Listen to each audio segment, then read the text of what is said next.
Realmente me siento muy contento de tener a excelentes amigos aquí en mi casa con quien vamos a dialogar y hacer comentarios de lo que ha sucedido en estos últimos días, no solamente en Ecuador, sino también en Latinoamérica y el mundo. Le doy la más cordial bienvenida al máster Douglas Torres, a mi querido amigo Víctor Hugo Poveda y por supuesto tras de los videos siempre está un profesional, un comunicador como Diego Guevara que nos acompaña y es el gran editor y productor de estos videos aquí en JBD Online. Realmente, amigos, que lo que está sucediendo en Ecuador, en América Latina, nos tiene que llevar a todos nosotros a una gran preocupación. Iniciemos. Gusto saludarlo, Gino, lo propio a Douglas, Diego y a ustedes, amigos. Haciendo el análisis desde el mes de octubre, porque algunos hechos se dieron en el mes de octubre en Ecuador, lo propio en Chile y repercutió en Bolivia. ¿Ah? Claro, lo que vivimos hoy es consecuencia de todo lo que se ha heredado, yo diría, desde que el socialismo del siglo XXI metió sus narices y sus pezuñas, de alguna forma calificarlo, en América Latina, promovidos para mí por estos dos grandes países que no son visibles, pero que están atrás de esto, que es España el uno, Alemania el otro. El otro, sí. Y que de alguna manera ellos, con todo esto, intentan, ¿qué tener? Libre acceso a los recursos naturales de América Latina. ¿Y podremos incluir China? Bueno, China es el gran, digamos, es la contraparte del Fondo Monetario Internacional junto a Rusia, porque siendo como son países socialistas, entre comillas, a pesar que todas sus economías hoy por hoy son muy capitalistas o neoliberales, pero tienen esa ideología. Pero, insisto, ellos, ¿qué es lo que pretenden con todo esto? ¿Qué es lo que ha pasado en los 12 últimos años, amigos? Nos hemos endeudado de manera agresiva con China y con Rusia. Les hemos entregado el petróleo y los recursos minerales a China y a Rusia. Nos hemos realmente empobrecidos, porque esa es la palabra, empobrecidos con todo el auge que han tenido los commodities y sin embargo ahí están nuestras naciones endeudadas hasta más no poder y realmente subdesarrolladas. Entonces, frente a esto, ¿cómo analizar y abordar esto? Porque no puede seguir esta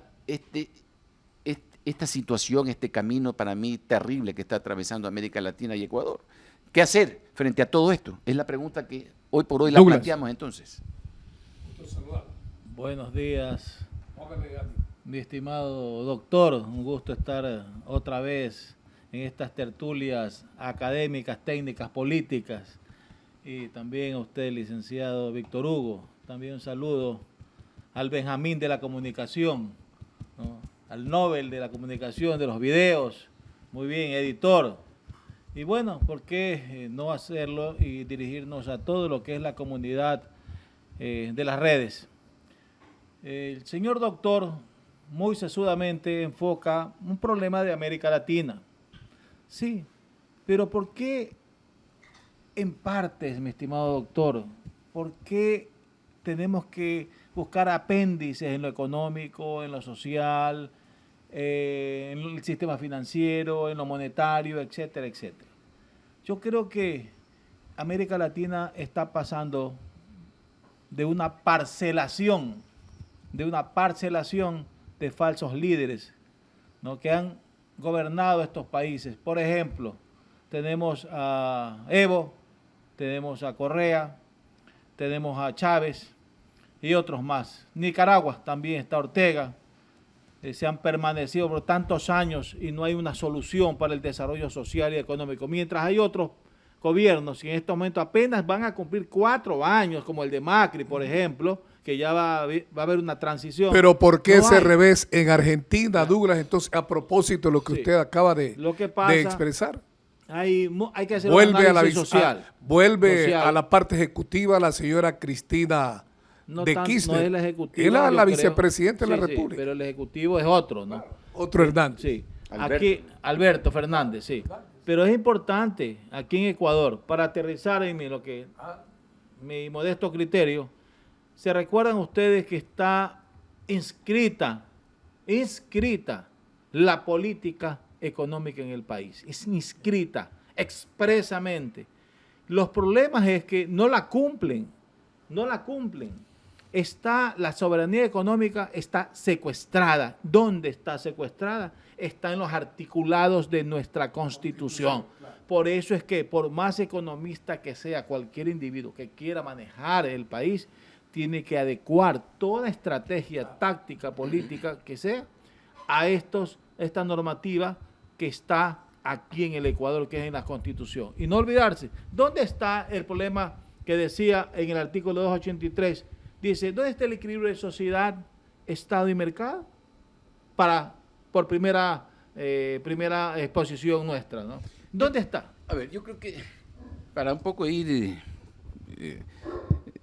coordinando todas nuestras ideas y que aterricemos, hasta el perro está protestando por la situación económica de Ecuador, es que ¿por qué surgen estos gobiernos de izquierda? Es porque tiene que haber un antecedente, es porque la derecha fracasó pues, en el manejo de nuestra economía como modelo político. Pues. Y es que también el modelo económico como tal también fracasó porque creó inequidades y no existió la famosa redistribución de la riqueza de una manera equitativa. Y la famosa justicia social que hoy la invocan todos los partidos de izquierda, progresistas, socialistas, comunistas. Como Por quieran. ello la reacción entonces en Chile, que tiene una economía más solvente que la Pero nuestra. eso Pero en indica cambio, otra hay el cosa. desequilibrio social, Gino. Pero eso está reflejando otra cosa, además de la desigualdad entre ricos y pobres, etc. Es que es la clase dirigente en sí la que fracasa. Claro. Podrán venir aquí miles constituciones, podremos tener ayuda de Rusia, China, Fondo Monetario, de quien sea, y son los delincuentes que gobiernan estos países los que han hecho colapsar los modelos económicos, los modelos políticos, y es entonces allí que tenemos que nosotros insistir, que mientras exista esta misma clase política degenerada, corrupta, corruptora, corrompida, el Ecuador, la América Latina no va a cambiar. Pero ese discurso lo escuché en el año 2000 y para muestra 2 botones. ¿Y quiénes siguen desde el 2000 acá? Vinieron A ver, no, los la pregunta, nuevos Benjamín. El pero señor ¿cuál es? Lucio Gutiérrez en el 2003 Ya. apareció, ¿no es cierto? Ahí estaban a la palestra el ex rector de la universidad, ¿Y qué León pasó en el Roldós, gobierno de Lucio Gutiérrez? estuvo el señor Borja, todos ellos, los social Víctor Hugo, cristianos. Usted lo nombra, pero ¿qué Claro. pasó con Lucio Gutiérrez? ¿Qué hubo? ¿Corrupción? No. ¿O no? ¿No hubo corrupción? Hubo corrupción.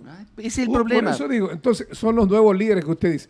Viene el ex ministro de Viejos Economía líderes, en el pero manejados y manipulados Claro. por las mismas oligarquías que viene en nuestro el país. ex ministro de Economía del régimen del señor Palacio, que aprovechó muy bien esa designación para promocionarse políticamente en el 2007 y dirige el país, ¿cuántos años? 10 años, 4 meses. ¿Y cuál es el resultado económico? Hablo del señor Correa. La verdad que es un tema complejo tratar estos temas porque implica ya decir nombres. Porque esa es la gran hipocresía también de nuestra política, es hablar con generalidades, con enunciados y no decir, bueno, los responsables aquí son Partido Social Cristiano, Partido Socialista, Partido Liberal, por llamarlo de alguna forma, no estoy queriendo decir que ellos son los responsables, pero es que alguien tiene que ser el responsable de toda de este Y fracaso. también pues. nosotros, quienes formamos parte de la sociedad por el desinterés frente a los procesos electorales. A ver, ¿qué opinas? Douglas, Hay un usted tema como que catedrático, ¿qué dicen tiene- los estudiantes, por ejemplo, Hay suyos? dos puntos que acaba de decir el doctor Norero, importantes, interesantes. Pero si hubiéramos tenido un control del Estado, más no un control de gobierno, supiéramos quiénes eran los culpables directamente. No hemos tenido control del Estado, hemos tenido controles de gobierno. Hemos tenido de todo. Hasta tenemos un convicto contralor prófugo también. Imagínese. Entonces, imagínense, ahí se estatuye. ¿Ese convicto es cuota de quién? De los partidos políticos. A eso voy, exactamente. ¿Dónde está la causa de haber tenido esta persona o otras personas que sus resultados han sido muy pobres en la conducción del gobierno, del ministerio, etcétera, etcétera, de las carteras de Estado? Hasta ahorita entonces estamos viendo que estos que nos gobiernan hoy por hoy, llamados socialistas, son producto de un mal manejo de una clase dirigente de derecha, que son los causantes de que ellos estén allí, porque si hubieran gobernado bien.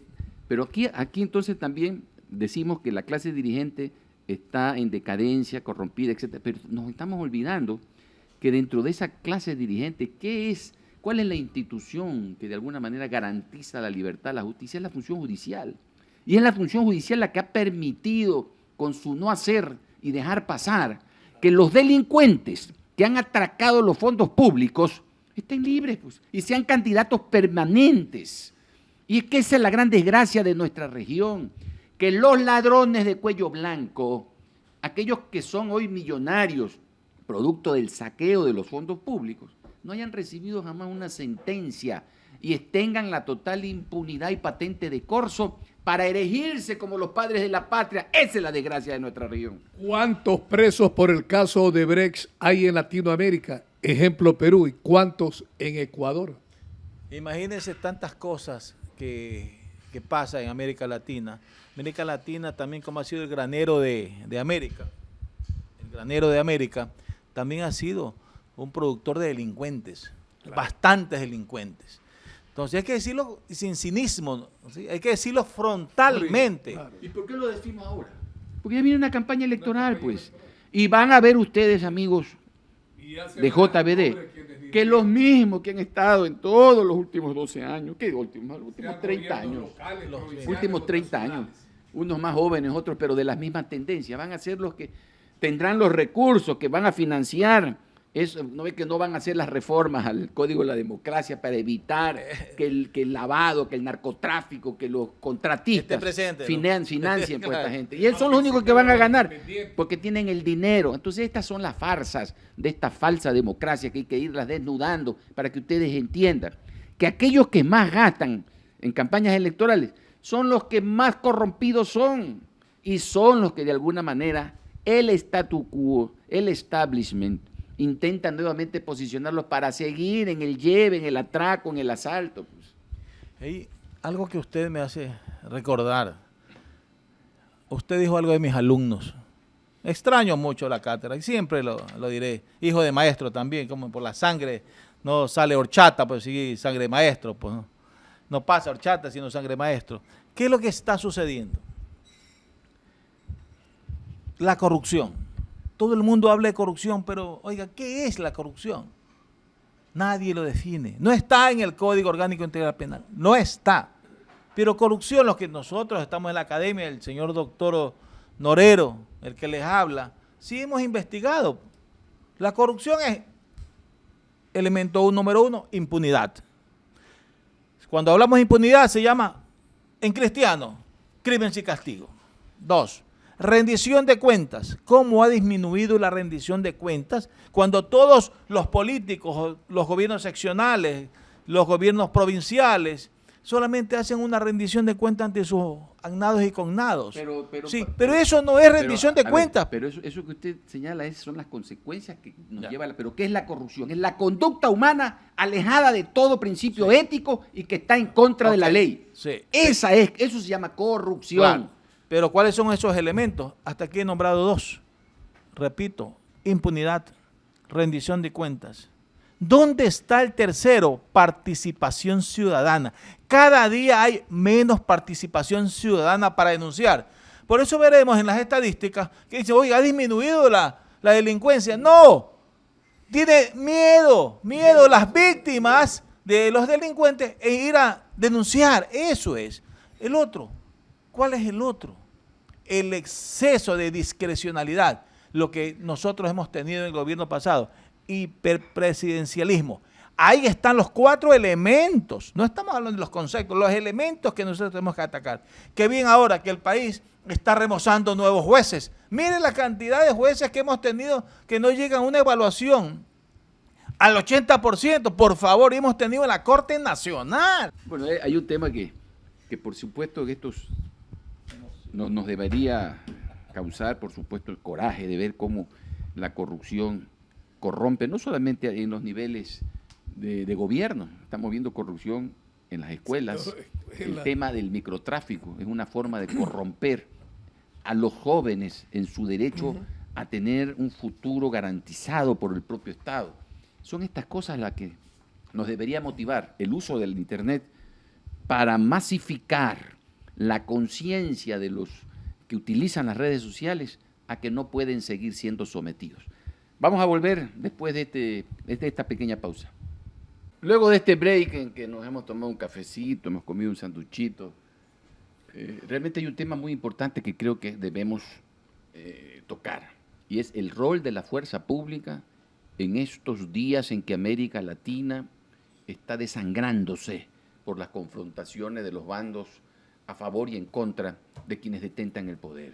¿Debe la fuerza pública ser la garante de la democracia o debe de convertirse en el verdugo de aquellos que con razón o sin razón aspiran una transformación, un cambio dentro de sus sociedades? ¿Cuál es tu opinión, Douglas, al respecto?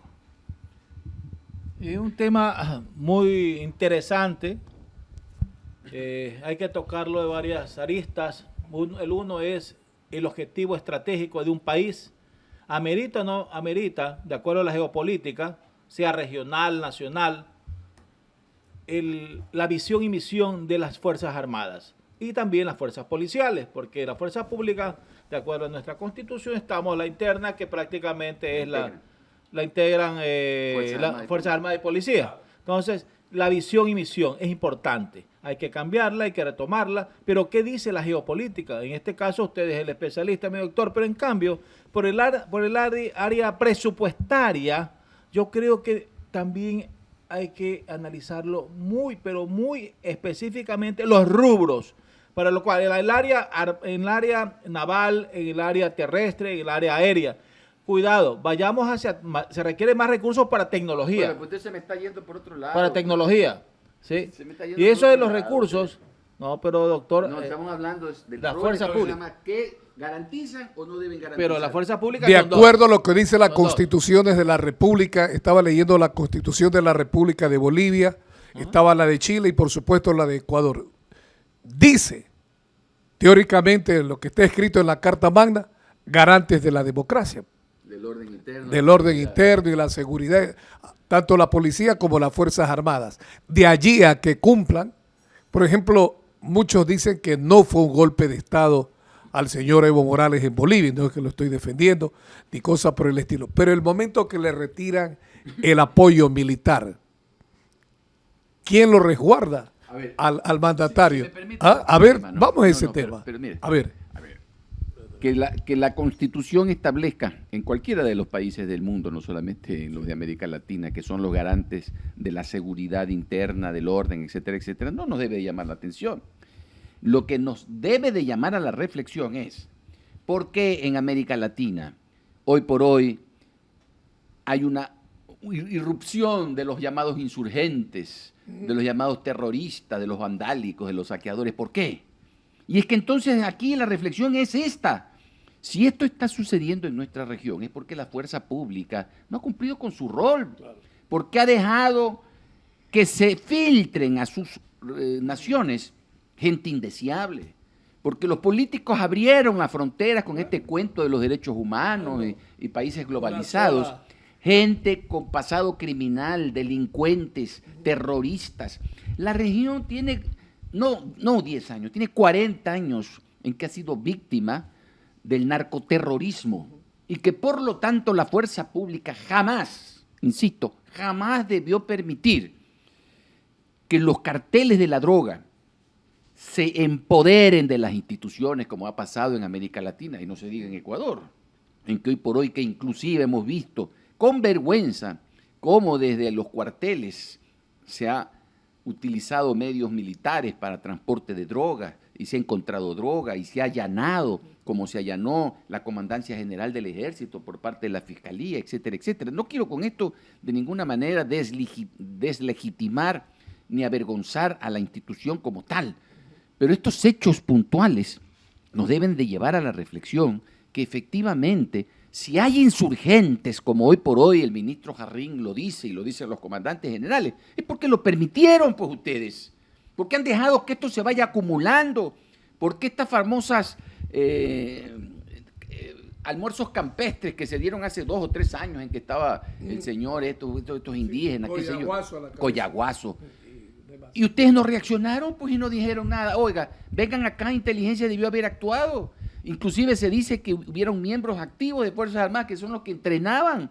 Entonces estas cosas No pueden venir ahora y decir que ahora sí vamos a combatir. ¿Cómo van a combatir la insurgencia en una sociedad y en donde la propia Constitución permite y garantiza el derecho a la protesta y a la resistencia? Ojo, que cuando en una sociedad se permite y existe el derecho a la resistencia y a la protesta, es verdaderamente una línea muy frágil el calificar a uno y otro sector de insurgente, porque el insurgente tiene un ingrediente que es muy común, que es la rebeldía. Y la rebeldía es parte pues de la protesta pues, y del derecho a la resistencia. Lo que hay que ver y analizar es que si hay o no organizaciones criminales que estén entregándole armas, explosivos y se esté utilizando allí otro tipo de conductas. Por eso es que esto es un tema que no se lo ha tocado en nuestro Ecuador, pero que debe de ser de alguna manera puesto sobre la mesa. Gino, pero ¿hasta dónde las organizaciones de derechos humanos permiten estos abusos? ¿Por qué? La Comisión Interamericana de Derechos Humanos estuvo aquí en Ecuador y pidió más tranquilidad, por ejemplo, a las Fuerzas Armadas y a la policía, etcétera, etcétera. Lo propio en Bolivia y en otros países. Entonces, ¿hasta dónde está limitado el accionar de la fuerza pública en Latinoamérica? El uso progresivo de la fuerza, que es una doctrina que se la aplica para, en la medida que se va escalando en la crisis, se van utilizando medios diferentes, debe de aplicárselo bajo una premisa. Que el pueblo que sale a protestar de manera pacífica no tiene por qué Fuerzas Armadas o Fuerzas Públicas venir y tirarles bombas para que no reclamen, porque eso es una forma de ellos iniciar la violencia. Si una movilización de estudiantes, trabajadores, lógico, sale a las calles a protestar por X, Y o Z, no puede la policía intentando garantizar a quien detenta el poder o a la industria o a la universidad o lo que sea, cumpliendo consignas, disolverlas a esas para que no se escuche. Quiere decir entonces que usted está de acuerdo con el uniformado, el accionar en Venezuela de las Fuerzas Armadas contra ese pueblo. No, por supuesto que no, pero no estoy diciendo de eso. Es que lo que pasa es que allá se ataca al pueblo indefenso. ¿Qué es lo que pasa acá? Miren, cuando las Fuerzas Armadas y la policía actúan en contra de los que están saqueando, allí se tiene que utilizar la fuerza, porque esos ya están en una actitud no cívica, ahí es delincuencial. Y aquí en el Ecuador se dio, por ejemplo, estando laborando, aplicando los floricultores, los medios que tiene la fuerza pública. ¿Y de qué manera agredieron, pues? Pero ¿dónde están los presos de los saqueadores? ¿Dónde están los saqueadores presos? No están, pues. Es que ese es este tema. Nosotros hemos dejar pasar. Un laissez-faire, como se dice en francés. Entonces estas cosas no pueden ser. Cuando se actúa de acuerdo a la ley, al derecho y nos asiste la razón, se tiene que actuar de manera permanente. Y estos protocolos se los debe de cumplir en cualquier circunstancia. Una manifestación que es pacífica, que les asiste su derecho a la protesta y a la resistencia, Fuerzas Armadas lo único que tiene que hacer es garantizar nomás que ellos marchen de manera pacífica. Pero y se exceden. Pero ¿cómo se exceden? Si comienzan a destruir, por supuesto. Vandalismo, etcétera, ya etcétera. allí entonces ya la protesta pacífica deja de ser pacífica y se convierte en una protesta peligrosa que violenta la seguridad de los bienes públicos y privados. Y allí entonces hay que actuar, ahí sí, pues. Ahí tiene que actuar, primero, tratando de disolverlos. Luego, si comienzan a incendiar, a quemar, a tirar bombas molotov, tiene que actuar de otra manera, ya no solo con balas de goma.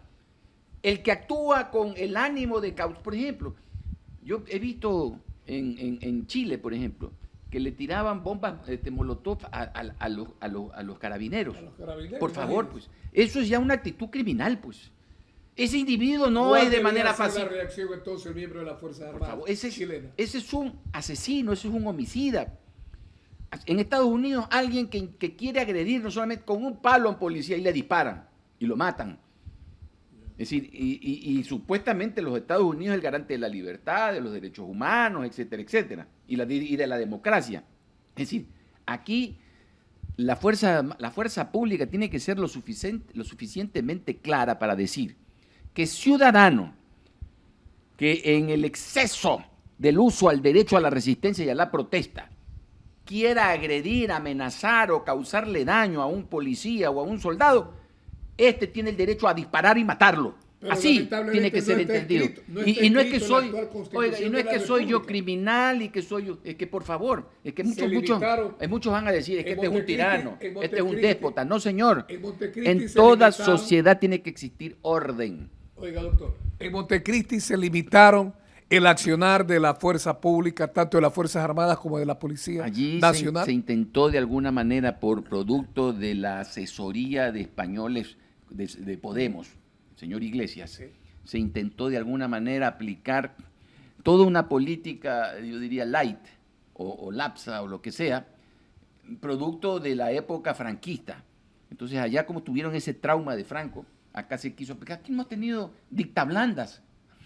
Recién en el gobierno de Correa se ejerció el poder, yo diría, de los últimos 50 años en la República del Ecuador. Ni las dictaduras militares actuaron con tanta fuerza como lo hizo Correa y sometió a los mismos militares. Lógico. Entonces, estas cosas hay que entenderlas bien. Por eso decía de que las Fuerzas Armadas y la Policía Nacional tienen hoy por hoy un rol protagónico.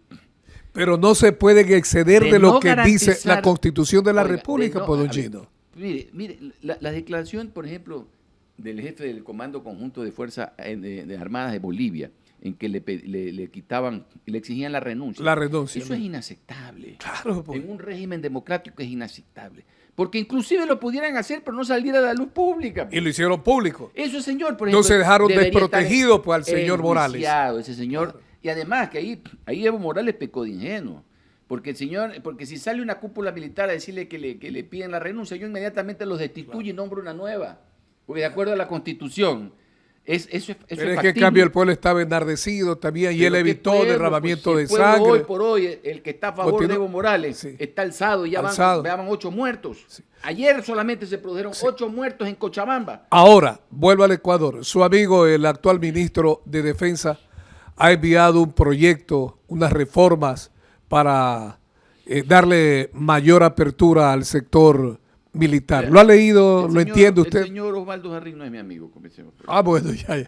Aclaremos. Ya. Señor, bueno, el señor ministro de Defensa. El señor Osvaldo Jarrín lo primero que debería hacer es ya retirarse a sus cuarteles de invierno en algún centro gerontológico, porque ya para mí está totalmente anacrónico, a pesar que las ideas son eternas y están allí para que las incorpores. Pero lo que pasa, ¿sabe? La flexibilidad, porque siempre se utiliza gente más joven y no a nosotros los viejos, porque se dice que los viejos somos menos flexibles, es decir, nos aferramos a nuestras ideas y a aquello que somos formados. Así ya tenemos un software que no es difícil introducir cambios, por eso dice que todo cambio es traumático.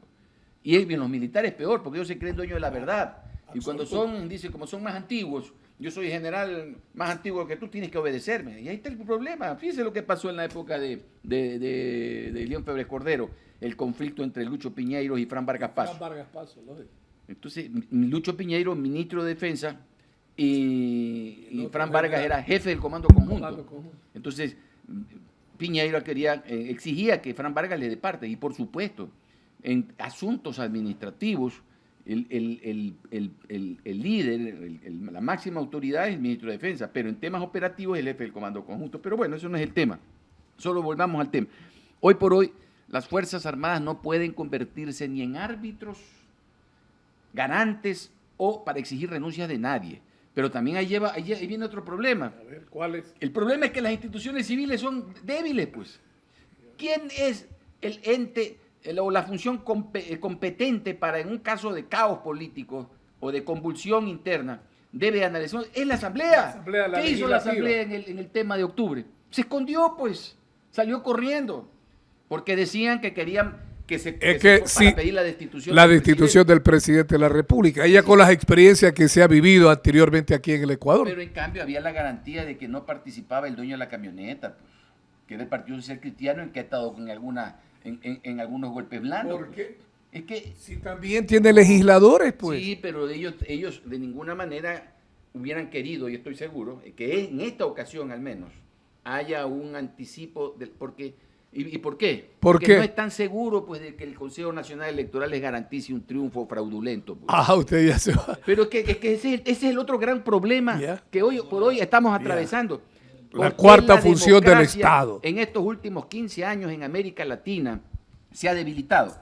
Porque quien debe de garantizar el sufragio libre, transparente, que respete la soberanía y la voluntad popular son los consejos o tribunales electorales. Y estos han sido los alcahuetes que han fraguado el fraude, que han fraguado la corrupción y que se les entregue a la gallada que está en el poder todos los cargos y funciones. Por eso es que, como nunca, pues en Ecuador, Alianza País sacó más de 100 asambleístas, pues ¿usted cree que eso es? O decir, el Ecuador estaba 80% apoyándolo al señor Correa. Por favor, nunca, pues. Don Douglas, entonces, ¿de qué ha servido la creación de la quinta función del Estado que establece la Constitución de la República? La participación ciudadana, dice ahí, Consejo de Participación Ciudadana y Control Social. ¿De qué ha servido la creación de esta quinta función y para qué? Bueno, tenía sus facultades constitucionales, escogitar los organismos de control, ¿sí? Funcionarios en general, ¿no? Sí, en general. Pero también estuvo capturado políticamente, ahora con el transitorio. ¿Quién era el responsable ahí de todo eso, de la captura de las instituciones? Bueno, Alianza País, pues el Consejo Nacional Electoral que fraguó todo esto. Pues. Bueno, se puede. Juan Pablo Pozo. Claro, ese captura, claro, a través del Consejo Nacional Electoral. Pero él pertenecía a una agrupación política. Alianza País, por supuesto. Entonces, esto es lo que debemos de evitar, ¿no? Es decir, ahora hay sombras, hay ruido en la estructura del Consejo Nacional Electoral. Ahí tenemos una persona que está manejando ciertas variables de que no hay satisfacción interna sobre los manejos del software que hay ahí electoral, ni tampoco hay una depuración de los padrones electorales. Eso. Y hay que analizar bien. El señor Pita, por ejemplo. Se nos está yendo el tiempo. Para concluir, mientras sigamos secuestrados con un Consejo Nacional Electoral que no garantice un proceso transparente, aquí no va a pasar absolutamente nada y seguiremos en este círculo vicioso. Gracias.